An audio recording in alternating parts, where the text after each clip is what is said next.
एक आदमी को अचानक एक रहस्यमयी अंडा मिल जाता है। जिज्ञासा में वो उसे घर ले आता है और हर दिन उसे घूरते हुए सोचता रहता है। उसे नहीं पता ये किसका अंडा है, लेकिन इतना जरूर समझ जाता है कि ये कोई आम चीज नहीं है। इसी सोच के साथ वो उसे सेने का फैसला करता है, लेकिन पूरे 6 महीने तक कोशिश करने के बाद भी अंडे में कोई हलचल नहीं होती। अब आदमी सोचता है कि बेकार जाने देने से अच्छा है इसे खा ही लिया जाए। स्वाद बढ़ाने के लिए वो उसमें मसाले भी डाल देता है, पूरी तैयारी एक खास डिश बनाने की। पर उसी रात अचानक अंडे में हरकत होने लगती है। अंडा फूटता है और उसमें से एक छोटा सा जादुई जीव बाहर आता है, जिसकी गर्दन में एक प्यारी सी घंटी बंधी होती है। वो उड़कर आदमी के पास आता है और आते ही उसके चेहरे पर थूक देता है। असल में वो समझ नहीं पाता चेहरा, लेकिन उसे ये एहसास है कि ये आदमी उसे खाने वाला था और यही उसकी नाराजगी की वजह है। गुस्से में वो उसे मुंह चिढ़ाकर वापस अपने ठिकाने में उड़ जाता है, जहाँ एक और अंडा मौजूद होता है, उसकी बहन। तभी अचानक बाहर से एक जोरदार आवाज आती है। जैसे ही वो बाहर निकलता है, सामने एक विशाल डायनासोर उसका पीछा करने लगता है। जान बचाना मुश्किल हो जाता है, लेकिन आखिरी वक्त पर वही आदमी आकर उसे बचा लेता है। अब आदमी को समझ आता है कि ये उसी अंडे से निकला जीव है। वो पहचान लेता है कि ये एक दुर्लभ जल आत्मिक प्राणी है। उसकी मासूम हालत देखकर वो उसका नाम आयुषी रख देता है और उसे अपने साथ रखने लगता है। लेकिन छोटा जीव इससे खुश नहीं होता। मौका मिलते ही वो भागने की कोशिश करता है, पर आदमी पहले से तैयार रहता है। गुस्से में वो उसकी पसंदीदा जादुई शराब पी जाता है, लेकिन उसका असर इतना तेज होता है कि वो खुद ही इंसानी रूप में बदल जाता है और नशे में धुत होकर आदमी के बिस्तर पर चढ़ जाता है। अगली सुबह जब आदमी उठता है तो अपने पास एक अनजान लड़की को देखकर चौंक जाता है और उसे तुरंत नीचे गिरा देता है। सवाल जवाब के बीच उसे लड़की के हाथ में वही घंटी दिखती है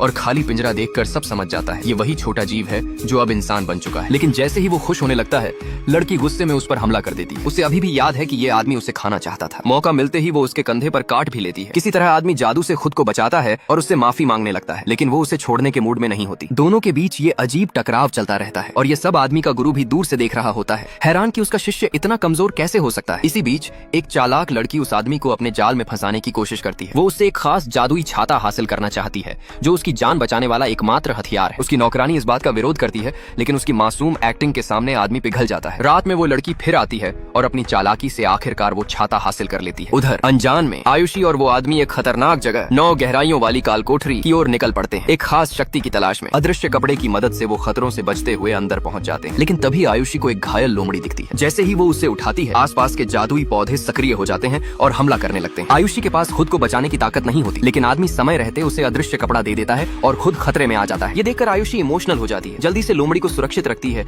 और उसकी तरफ दौड़ती है। जैसे ही दोनों एक साथ आते हैं, खतरा कुछ देर के लिए शांत हो जाता है, लेकिन तभी अदृश्य कपड़े का असर खत्म होने लगता है और असली मुसीबत अब शुरू होने वाली है।